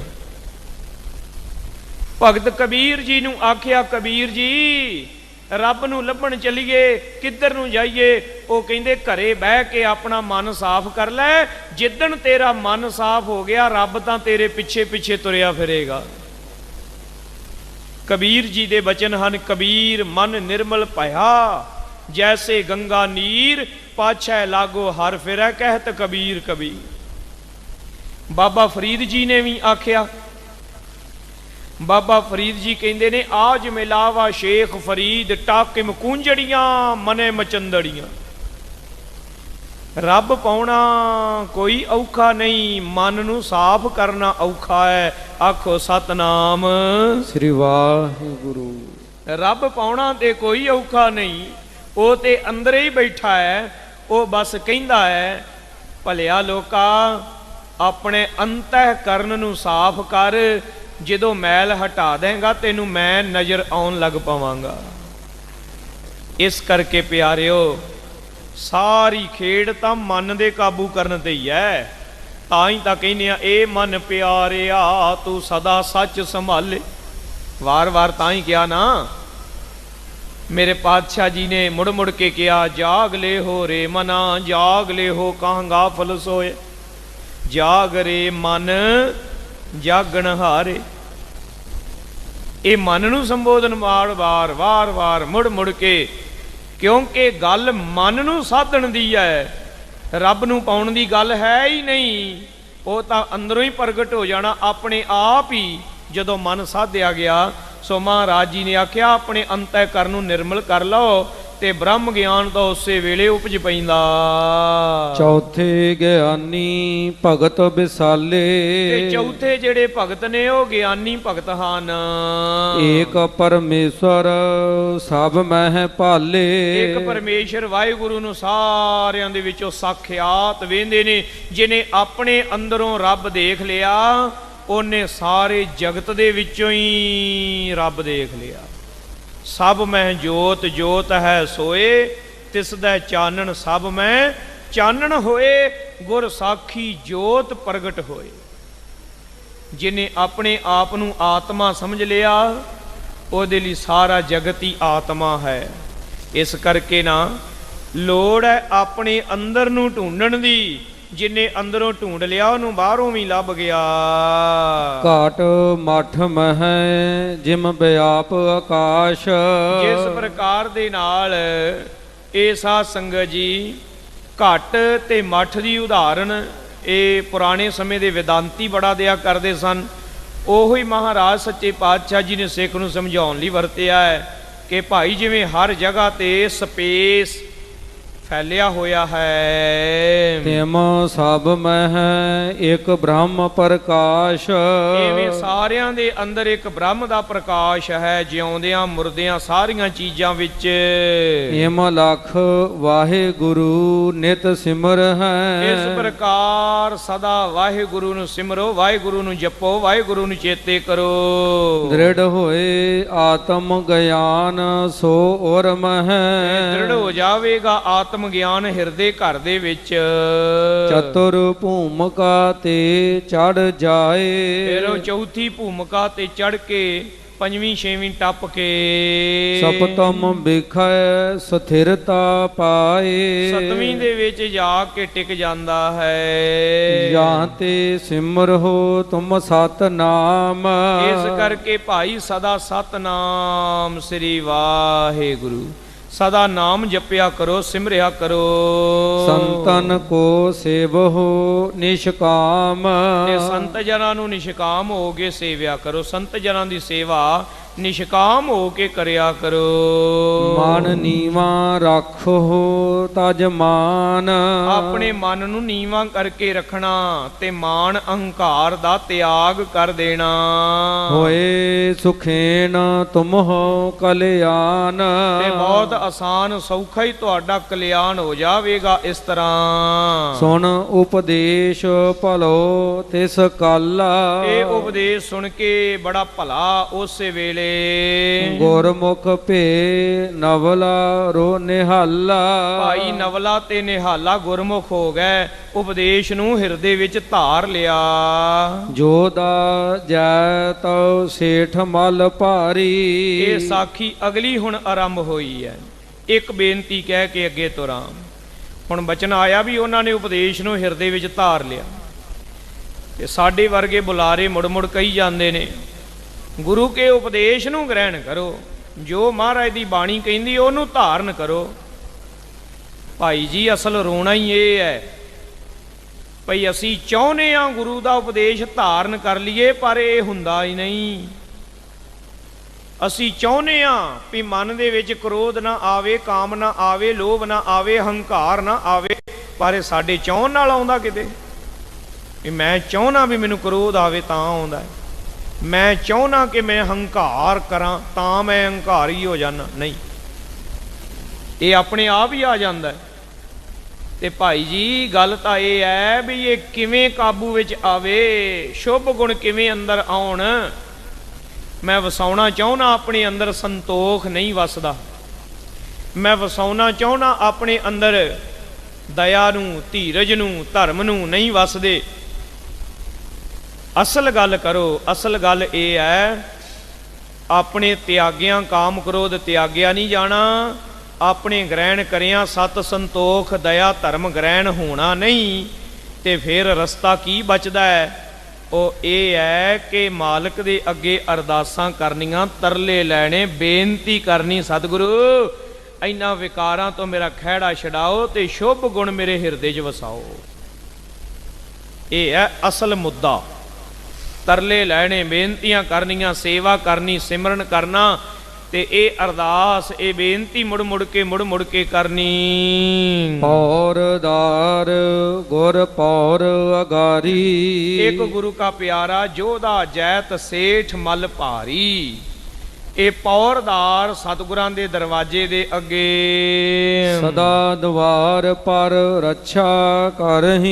ਇਹ ਸਤਿਗੁਰਾਂ ਦਾ ਅਰਦਲੀ ਹੈ, ਮਹਾਰਾਜ ਜੀ ਦੇ ਦਰਵਾਜ਼ੇ ਦੇ ਬਾਹਰ ਖਲੋਂਦਾ, ਐਵੇਂ ਕਹਿਵੇਂ ਕਿਸੇ ਨੂੰ ਅੰਦਰ ਨਹੀਂ ਵੜਨ ਦਿੰਦਾ।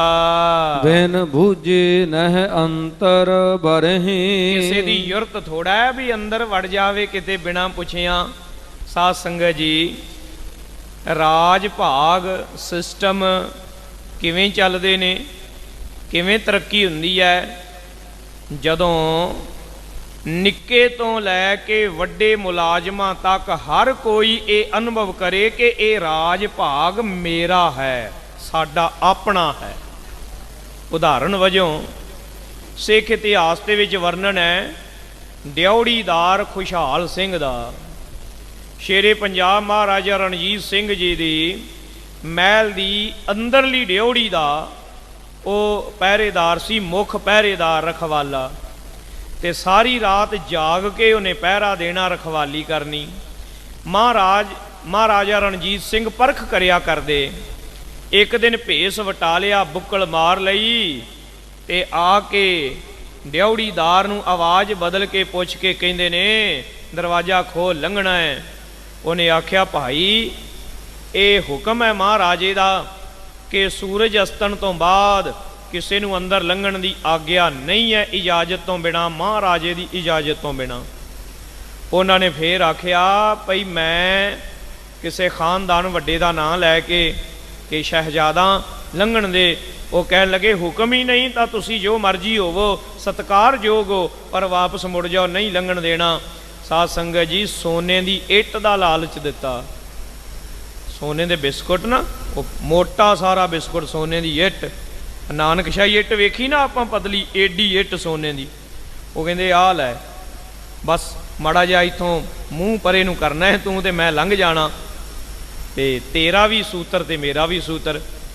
ਉਹਨੇ ਕਿਹਾ, ਮਿੱਤਰਾ ਸੋਨੇ ਦੀ ਇੱਟ ਛੱਡ, ਮਹਿਲ ਖੜਾ ਕਰ ਦੇ, ਪਰ ਮੈਂ ਤੈਨੂੰ ਡਿਉੜੀ ਨਹੀਂ ਲੰਘਣ ਦੇਣੀ।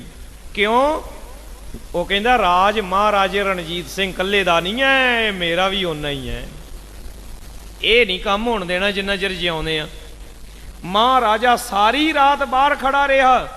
ਜਦੋਂ ਸਵੇਰ ਹੋਈ ਤੇ ਖੁਸ਼ਹਾਲ ਸਿੰਘ ਨੂੰ ਪਤਾ ਲੱਗਾ, ਉਹ ਆ ਕੇ ਕਹਿੰਦਾ, ਜੀ ਮੈਨੂੰ ਮਾਫ ਕਰ ਦਿਓ। ਗੱਲ ਨਾਲ ਲਾ ਕੇ ਕਹਿੰਦੇ ਨੇ, ਮਾਫੀ ਨਹੀਂ, ਤੂੰ ਇਨਾਮ ਦਾ ਹੱਕਦਾਰ ਹੈ। ਤੇਰੇ ਵਰਗੇ ਹੋਣ ਤੇ ਰਾਜ ਦੀ ਨੀਂਹ ਨਹੀਂ ਡੋਲਦੀ। ਜੇ ਕਿਤੇ ਤੂੰ ਸੋਨੇ ਦੀ ਇੱਟ ਫੜ ਲੈਨੋ ਤੇ ਮੇਰਾ ਰਾਜ ਰਾਤੀ ਢਹਿ ਜਾਣਾ ਸੀ, ਰਾਤੀ ਡਿੱਗ ਜਾਣਾ ਸੀ। ਇਹ ਤੇ ਇੱਥੇ ਕੀ ਹੋ ਰਿਹਾ ਭਲਾ ਅੱਜ ਕੱਲ੍ਹ ਆਪਣੇ ਸਮਾਜ ਵਿੱਚ? ਉਹ ਜਿਵੇਂ ਲਿਖਿਆ ਹੈ ਨਾ ਉਰਦੂ ਦੇ ਸ਼ਾਇਰ ਨੇ, ਉਹ ਕਹਿੰਦਾ, ਬਰਬਾਦ ਗੁਲ ਸਿਤਾਂ ਕਰਨੇ ਕੋ ਬਸ ਏਕ ਹੀ ਉੱਲੂ ਕਾਫੀ ਹੈ, ਹਰ ਸ਼ਾਖ पे उल्लू बैठा है, अंजाम गुल सितां क्या होगा। इते चपड़ासी तो लैके चीफ सैकटरी तक किहड़ा सच्चा सुच्चा रह गया।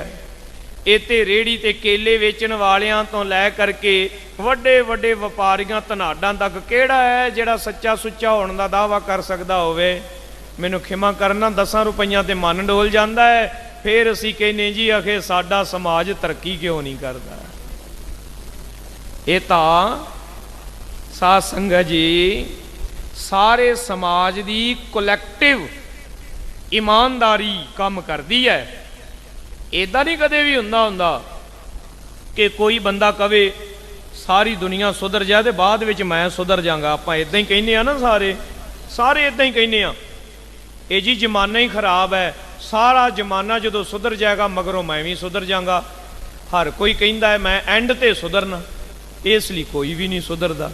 ਸੋ ਸਾਧ ਸੰਗਤ ਜੀ, ਇਹ ਮੇਰੇ ਸਤਿਗੁਰੂ ਜੀ ਦੇ ਦਰ ਘਰ ਵਿਖੇ ਆਏ ਆ ਤਾਂ ਜ਼ਰੂਰ ਆਪਣੇ ਮਨ ਨੂੰ ਸਮਝਾਈਏ। ਮੇਰੇ ਮਨਾ, ਲੋਕਾਂ ਤੇ ਤਨਕੀਦਾਂ ਕਰਨ ਵਾਲਿਆ, ਕਦੇ ਕਿਸੇ ਸੰਤ ਤੇ, ਕਦੇ ਕਿਸੇ ਬਾਬੇ ਦੇ, ਕਦੇ ਕਿਸੇ ਭਾਈ ਦੇ, ਕਦੇ ਕਿਸੇ ਜਥੇਦਾਰ ਤੇ, ਕਦੇ ਕਿਸੇ ਗ੍ਰੰਥੀ ਦੇ ਸੇਵਾਦਾਰ ਤੇ ਉਂਗਲ ਕਰਨ ਵਾਲਿਆ, ਕਦੇ ਆਪਣੇ ਵੱਲ ਵੀ ਉਂਗਲ ਕਰਕੇ ਵੇਖ ਤੇਰੇ ਵਿੱਚ ਵੀ ਤਾਂ ਕਮੀਆਂ ਹਨ।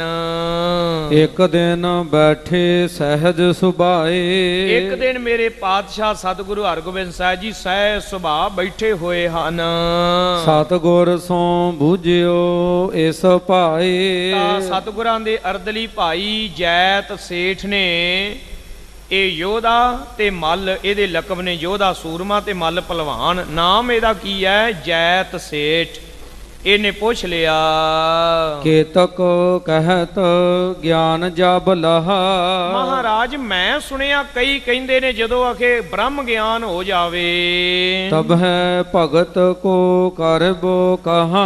ਤੇ ਫੇਰ ਭਗਤੀ ਕਰਨ ਦਾ ਕੋਈ ਮਤਲਬ ਨਹੀਂ ਰਹਿ ਜਾਂਦਾ। ਜਦੋਂ ਬ੍ਰਹਮ ਗਿਆਨ ਮਿਲ ਗਿਆ ਤੇ ਭਗਤੀ ਕਰਨ ਦੀ ਕੋਈ ਲੋੜ ਨਹੀਂ। ਸਾਡੇ ਵੀ ਕਈ ਨਾ ਵੀ ਬ੍ਰਹਮ ਗਿਆਨ ਹੋ ਜਾ, ਨਿਤਨੇਮ ਦੀ ਲੋੜ ਨਹੀਂ, ਕਕਾਰਾਂ ਦੀ ਲੋੜ ਨਹੀਂ। ਭਾਈ ਇਹ ਬਿਲਕੁਲ ਗੱਲ ਜਿਹੜੀ ਗਲਤ ਹੈ।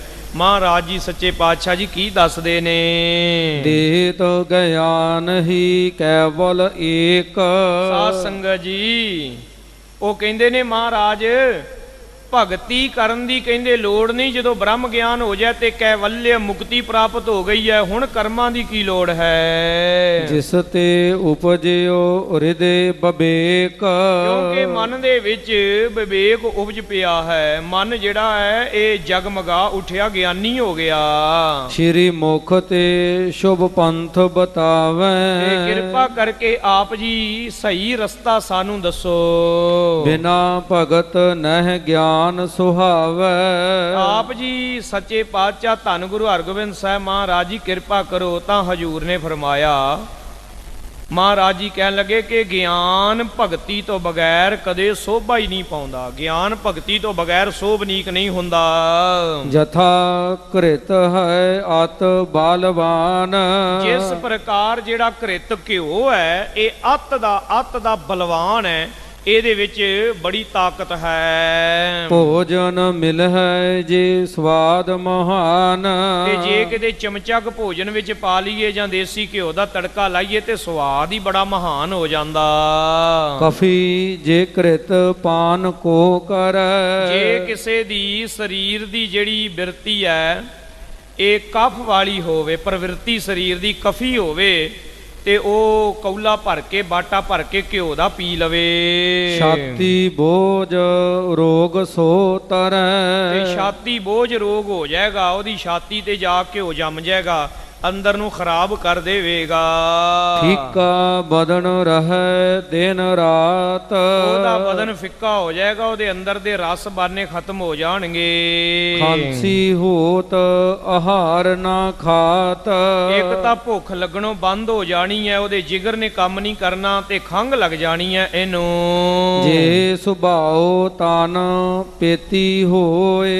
ਤੇ ਜੇ ਤਨ ਦੀ ਪ੍ਰਵਿਰਤੀ ਪਿੱਤ ਵਾਲੀ ਹੋਵੇ। ਪੀਵ ਹੈ ਨਿਰੋ ਕ੍ਰਿਤ ਜੇ ਸੋਏ। ਉਹ ਬੰਦਾ ਘਿਓ ਪੀ ਲਵੇ ਕੱਲਾ ਹੀ ਕੌਲੀ ਭਰ ਕੇ। ਤਿੰਨ ਕੋ ਲਗ ਹੈ ਅਦਕ ਆਤ ਸਾਰ। ਤਾਂ ਉਹਨੂੰ ਫਿਰ ਦਸਤ ਲੱਗ ਜਾਣਗੇ ਬਹੁਤੇ ਜ਼ਿਆਦੇ। ਉਪਜ ਹੈ ਤਨ ਮੈਂ ਰੋਗ ਵਿਕਾਰ। ਉਹਦੇ ਤਨ ਦੇ ਵਿੱਚ ਰੋਗ ਪੈਦਾ ਹੋ ਜਾਏਗਾ, ਵਿਕਾਰ ਪੈਦਾ ਹੋ ਜਾਣਗੇ ਬਹੁਤ ਜ਼ਿਆਦੇ।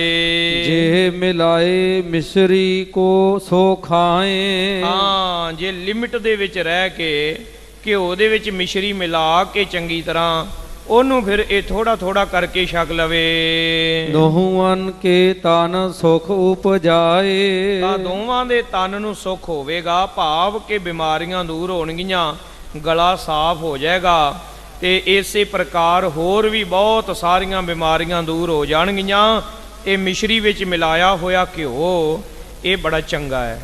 ਇਹ ਚਮਚਾ ਕੁ ਖਾ ਲੈਣਾ ਰੋਜ਼, ਇਹਦੇ ਨਾਲ ਬਹੁਤ ਲਾਭ ਹੁੰਦਾ ਤਨ ਨੂੰ। ਤਥਾ ਗਿਆਨ ਜਹ ਇੱਕ ਹੋਏ। ਇਸੇ ਤਰ੍ਹਾਂ ਘਿਓ ਨੂੰ ਸਮਝ ਲਓ ਗਿਆਨ ਹੈ।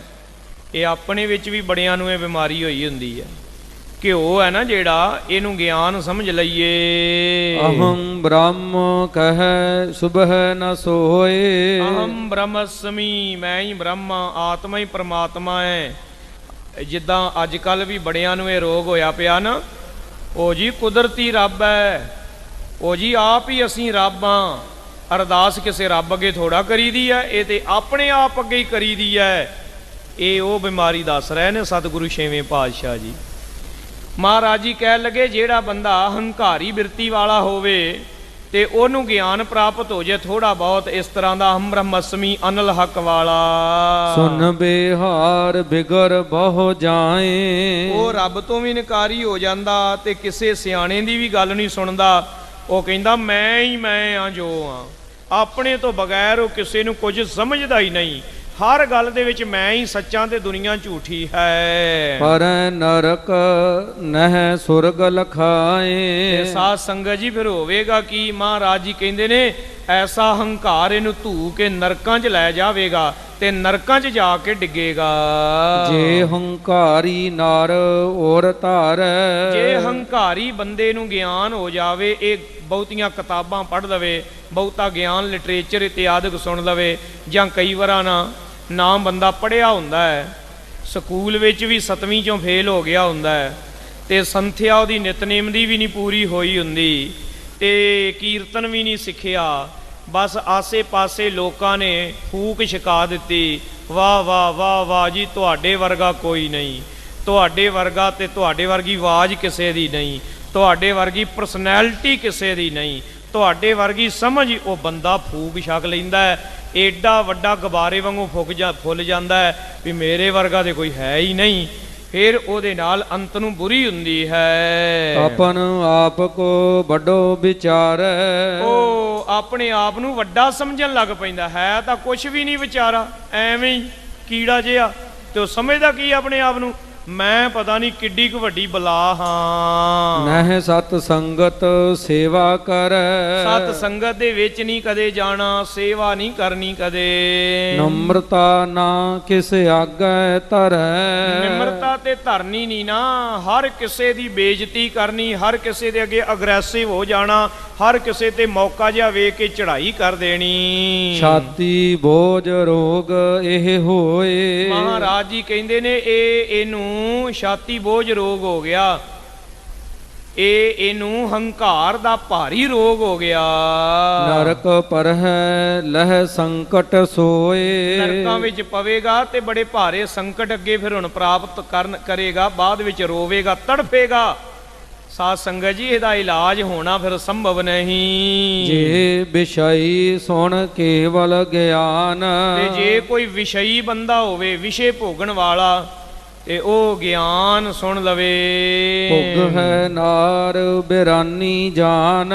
ਤੇ ਸਾਧ ਸੰਗਤ ਜੀ ਪਰ ਇਸਤਰੀ ਗਮਨ ਵਰਗੀ, ਜੋ ਵਿਚਾਰ ਵਰਗੀ ਭੈੜੀ, ਜੋ ਘਿਨਾਉਣੀ ਨੀਚ ਹਰਕਤ ਹੈ, ਪਾਪ ਜੋ ਕਮਾਉਂਦਾ ਹੋਵੇ, ਇਤਿਆਦਿਕ ਵਿਸ਼ਿਆਨ ਲੱਗ ਜਾਏ। ਤੇ ਉਹ ਵਿਸ਼ਿਆਂ ਵਿਕਾਰਾਂ ਦੇ ਵਿੱਚ ਲੱਗਾ ਰਹਿੰਦਾ ਤੇ ਫੇਰ ਕਹਿੰਦਾ ਹੈ ਵੀ ਇਹਦੇ ਵਿੱਚ ਕੀ ਪਾਪ ਹੈ, ਚਮੜੀ ਦਾ ਚਮੜੀ ਦੇ ਨਾਲ ਸੰਬੰਧ ਹੈ। ਤੇ ਸ਼ਰਾਬ ਵਾਲੇ ਕਹਿੰਦੇ ਨੇ ਲੈ ਅਸੀਂ ਕਿਹੜੀ ਕੋ ਜੀਵ ਹੱਤਿਆ ਕਰ ਦਿੱਤੀ ਹੈ, ਇਹ ਤੇ ਗੁੜ ਤੋਂ ਹੀ ਬਣੀ ਹੈ, ਇਹਦਾ ਕਿਹੜਾ ਪਾਪ ਹੈ। ਉਹ ਇਦਾਂ ਦੀਆਂ ਗੱਲਾਂ ਕਰਨ ਲੱਗ ਪੈਂਦੇ। ਅਤੀ ਸਾਰ ਸਮ ਨਰਕ ਸੋ ਪਾਏ। ਉਹ ਵੀ ਫਿਰ ਆਖਰ ਨੂੰ ਨਰਕਾਂ ਨੂੰ ਜਾਂਦਾ, ਵਿਸ਼ਿਆਂ ਦੇ ਮਗਰ ਲੱਗਾ ਹੋਇਆ। ਜਾਂ ਤੇ ਭਗਤ ਸੰਗ ਬ੍ਰਹਮ ਗਿਆਨ। ਇਸ ਕਰਕੇ ਭਾਈ ਜਿਹੜਾ ਬ੍ਰਹਮ ਗਿਆਨ ਹੈ ਇਹ ਭਗਤੀ ਦੇ ਨਾਲ, ਪ੍ਰੇਮਾ ਭਗਤੀ ਦੇ ਨਾਲ, ਭਾਵਨਾ ਦੇ ਨਾਲ ਹੀ ਸੋਭਦਾ। ਸਭਨ ਕੀ ਕਰਤਾ ਕਲਿਆਣ। ਸਾਰੇ ਜੀਵਾਂ ਦੀ ਕਲਿਆਣ ਕਰਦਾ ਹੈ ਗਿਆਨ, ਪਰ ਕਰਦਾ ਭਗਤੀ ਦੇ ਨਾਲ ਜੁੜ ਕੇ ਹੈ। ਸ਼ੁਭ ਹੈ ਮੁਖ ਤੇ ਕਹੈ ਪ੍ਰਭ ਦਾਸ। ਜਿਵੇਂ ਮਿਸ਼ਰੀ ਵਿੱਚ ਘਿਓ ਮਿਲਾ ਕੇ ਖਾਣਾ ਲਾਭਕਾਰੀ ਆ ਨਾ, ਐਵੇਂ ਹੀ ਇਹ ਭਗਤੀ ਜਿਹੜੀ ਹੈ ਇਹਦੇ ਵਿੱਚ ਮਿਲਾ ਕੇ ਗਿਆਨ, ਇਹ ਜਿਹੜਾ ਗੁਰਬਾਣੀ ਦਾ ਗਿਆਨ ਹੈ ਭਗਤੀ ਵਾਲਾ ਗਿਆਨ ਹੈ। ਇਹ ਖਰੜ ਖੁਸ਼ਕ ਗਿਆਨ ਨਹੀਂ ਹੈ, ਸੁੱਕਾ ਹੀ। ਇਹ ਮਹਾਰਾਜ ਜੀ ਕਹਿੰਦੇ ਨੇ ਇਹ ਆਤਮਾ ਨੂੰ, ਮਨ ਨੂੰ ਬਲ ਬਖਸ਼ਦਾ। ਗਿਆਨ ਅਹੰ ਬ੍ਰਹਮ ਹਿਰਦੇ ਪ੍ਰਕਾਸ਼। ਹਿਰਦੇ ਦੇ ਵਿੱਚ ਪ੍ਰਕਾਸ਼ ਤਾਂ ਹੋ ਜਾਂਦਾ ਬ੍ਰਹਮ ਦਾ, ਵਾਹਿਗੁਰੂ ਦਾ। ਜਾਂ ਤੇ ਸਭ ਕੋ ਸਿਮਰਨ ਨਾਮ। ਤੇ ਉਹ ਨਾਮ ਸਿਮਰਦਾ ਆਪ ਵੀ ਤੇ ਦੂਜਿਆਂ ਦੇ ਤਾਈਂ ਵੀ। ਇਹ ਨਹੀਂ ਉਹਨੇ ਆਪਣੇ ਚੋਂ ਰੱਬ ਵੇਖ ਲਿਆ ਤੇ ਬਾਕੀ ਕੀੜੇ ਮਕੌੜੇ ਨੇ। ਆਪਣੇ ਵਿੱਚੋਂ ਜੇ ਰੱਬ ਵੇਖ ਲਿਆ ਤੇ ਸਾਰਿਆਂ ਦੇ ਅੰਦਰੋਂ ਨਜ਼ਰ ਆਉਣ ਲੱਗ ਪਿਆ। ਜੇ ਮੈਂ ਅਹੰ ਬ੍ਰਹਮਸਮੀ ਹਾਂ ਤੇ ਸਾਹਮਣੇ ਵਾਲੇ ਵੀ ਬ੍ਰਾਹਮੀ ਨੇ। ਇਹ ਨਹੀਂ ਹੈ ਵੀ ਆਪਣਾ ਆਪ ਤਾਂ ਅਹੰ ਬ੍ਰਹਮਸਮੀ ਤੇ ਬਾਕੀ ਐਵੇਂ ਕੈਵੇਂ ਹੋ ਗਏ, ਨਹੀਂ ਨਹੀਂ। ਇਹ ਗੁਰਮਤਿ ਦਾ ਗਿਆਨ ਕਹਿੰਦਾ ਹੈ ਤੂੰ ਆਪਣੇ ਅੰਦਰੋਂ ਰੱਬ ਵੇਖੀ, ਤੇ ਜਦੋਂ ਆਪਣੇ ਅੰਦਰੋਂ ਦਿਸੇਗਾ ਫਿਰ ਸਾਰਿਆਂ ਦੇ ਅੰਦਰੋਂ ਵੀ ਉਸੇ ਵੇਲੇ ਹੀ ਦਿਸੇਗਾ। ਕਰਹਿ ਪ੍ਰੇਮ ਤੇ ਲਹਿ ਸੁਖ ਧਾਮ। ਉਹ ਪ੍ਰੇਮਾ ਭਾਵਨੀ ਦੇ ਨਾਲ ਕਮਾਈ ਕਰਕੇ ਸੁਖ ਪ੍ਰਾਪਤ ਕਰਦੇ ਨੇ ਆਪਣੇ ਘਰ ਵਿੱਚ। ਖੁਸ਼ਕ ਗਿਆਨ ਜਾਂਤੇ ਨਹਿ ਨੀਕੋ। ਇਸ ਲਈ ਹੈ ਗੁਰੂ ਕੇ ਸਿੱਖੋ, ਜਿਹੜਾ ਖਰੜ ਜਿਹਾ ਖੁਸ਼ਕ ਜਿਹਾ ਗਿਆਨ ਹੈ ਇਹ ਬਿਲਕੁਲ ਚੰਗਾ ਨਹੀਂ। ਸਿਮਰੇ ਨਾਮ ਸ਼ਰੇ ਹੋਏ ਜੀ ਕੋ। ਤੇ ਨਾਮ ਜਪਣ ਦੇ ਨਾਲ ਜੀ ਦਾ ਸ਼੍ਰੇ ਹੋ ਜਾਂਦਾ, ਭਲਾ ਹੋ ਜਾਂਦਾ, ਇਹ ਜੀਵ ਕਲਿਆਣਤਾ ਦੀ ਪਦਵੀ ਪਾ ਲੈਂਦਾ। ਦੋਹਰਾ ਰਾਜ ਮਹਿਲ ਪੁਰ ਕੇ ਬਿਖੈ ਭਾਨੂ ਬਹਿਲ ਬਸੰਤ। ਇੱਥੇ ਸਾਧ ਸੰਗਤ ਜੀ ਸ੍ਰੀ ਗੁਰਪ੍ਰਤਾਪ ਸੂਰਜ ਗ੍ਰੰਥ ਜੀ ਦੀ 5ਵੀਂ ਰਾਸ ਦਾ 45ਵਾਂ ਅੰਸੂ ਸੰਪੂਰਨ ਹੋ ਗਿਆ। 46 ਨੰਬਰ ਅੰਸੂ ਦੇ ਵਿੱਚ ਅੱਗੇ ਗੁਰੂ ਕੇ ਸਿੱਖਾਂ ਦੇ ਪ੍ਰਸੰਗ ਆਉਣੇ ਨੇ। ਫਿਰ ਇਸ ਤੋਂ ਅਗਾਂਹ ਕਸ਼ਮੀਰ ਦੇ ਗੁਰਮੁਖਾਂ ਕਮਾਈ ਵਾਲਿਆਂ ਦਾ ਮਾਈ ਭਾਗ ਭਰੀ ਜੀ ਇਤਿਆਦਿਕ ਉਹਨਾਂ ਦੇ ਪ੍ਰਸੰਗ ਆਉਣੇ ਨੇ। ਬਹੁਤ ਰਸਦਾਇਕ ਪ੍ਰਸੰਗ ਨੇ। ਸਤਿਗੁਰੂ ਮਿਹਰ ਕਰਨ, ਕਥਾ ਸੁਣਦਿਆਂ ਸੁਣਦਿਆਂ ਸਾਡਾ ਮਨ ਵੀ ਉਹਨਾਂ ਮਹਾਂਪੁਰਖਾਂ ਦੇ ਚਰਨਾਂ ਤੋਂ ਕੁਰਬਾਨ ਹੋਵੇ, ਉਹਨਾਂ ਦੀ ਚਰਨ ਧੂੜ ਮੰਗਣ ਵਾਸਤੇ ਗੁਰੂ ਦੇ ਅੱਗੇ ਤਰਲਾ ਲੈਣ ਵਾਲਾ ਬਣ ਜਾਏ। ਸੋ ਇੱਥੇ ਹੀ ਸਮਾਪਤੀ ਹੈ। ਭੁੱਲਾਂ ਚੁੱਕਾਂ ਦੀ ਖਿਮਾ ਬਖਸ਼ਣੀ। ਆਓ ਗੁਰੂ ਕੇ ਚਰਨਾਂ ਕਮਲਾਂ ਦੇ ਵਿੱਚ ਸੀਸ ਝੁਕਾਈਏ। ਆਖਰੀ ਬਚਨਾਂ ਨੂੰ ਰਸਨਾ ਦੁਆਰਾ ਸਾਂਝੇ ਕਰਕੇ ਫਤਿਹ ਬੁਲਾਈਏ ਜੀ। ਰਾਜ ਮਹਿਲ ਪੁਰ ਕੇ ਬਿਖੈ ਭਾਨੂ ਬਹਿਲ ਬਸੰਤ। ਪਾਉ ਭਗਤ ਸਿੱਖੀ ਤਰੀ ਬਰਤ ਹੈ ਗੁਰੂ ਮਤੰਤ। ਵਾਹਿਗੁਰੂ ਜੀ ਕਾ ਖਾਲਸਾ ਵਾਹਿਗੁਰੂ ਜੀ ਕੀ ਫਤਿਹ।